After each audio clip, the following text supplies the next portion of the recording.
Guys, Jake here, and today I'm going to be showing you how to simply change the keyboard on your Lenovo X230.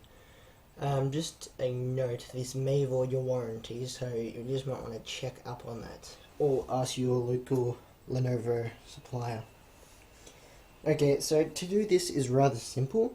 Technically we're just going to be taking out 2 screws and sliding the keyboard up, but there are multiple ways to do this. So I'm just going to show you the most simplest way. You can also change the palm rest if you wish, but I'm not actually going to include the actual video part of that in this video. I'm just going to tell you how to do. So technically the first thing we always want to do when touching hardware is remove the battery. Also make sure you're staying away from static things would help, such as cats, dogs, and yeah. So the keyboard is held on by 2 switches and 2 screws and 2 screws alone. So it's just one located here and one located right here. So take them out.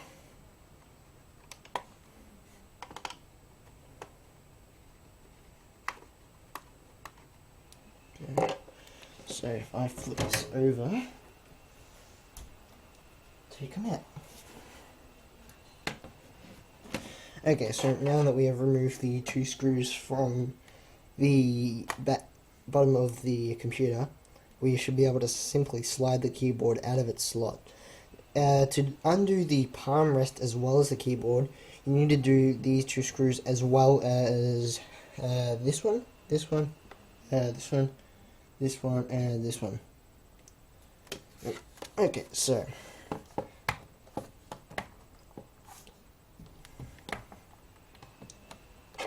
you might want a flathead screwdriver for this, better. So you just want to put it in here. Just want to push it, slowly come out. Same as the other side.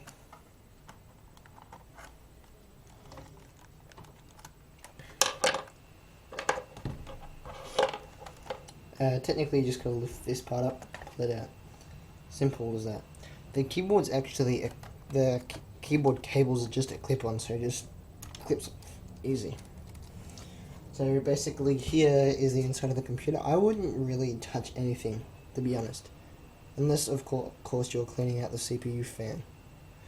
So once you've cleaned out a fan and got your new Lenovo X230 Tablet keyboard, it's just a process of putting it all back together. So keyboard over here, gotta just clip the keyboard cable back on, because it is a clip-on. It should be relatively easy, but sometimes it can be really bad.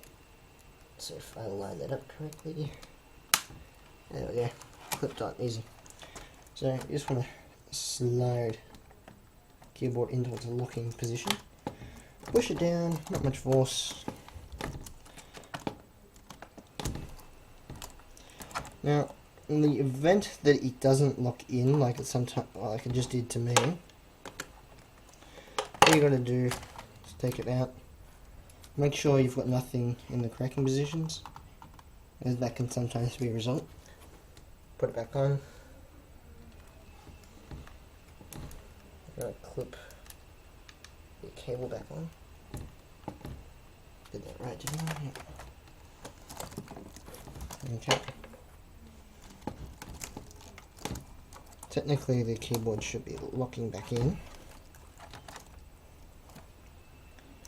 And yeah, once it's locked back in, simple as we undid it, turn it back over,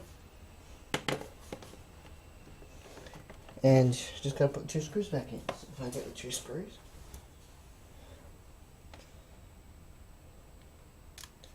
just put that one back in, that one back in.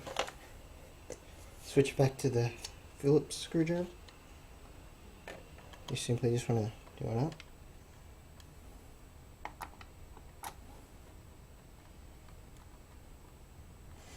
And yeah, your keyboard should be fully locked back in position. So after this, you just put the battery back in and you should be able to start up the computer straight away and using your keyboard.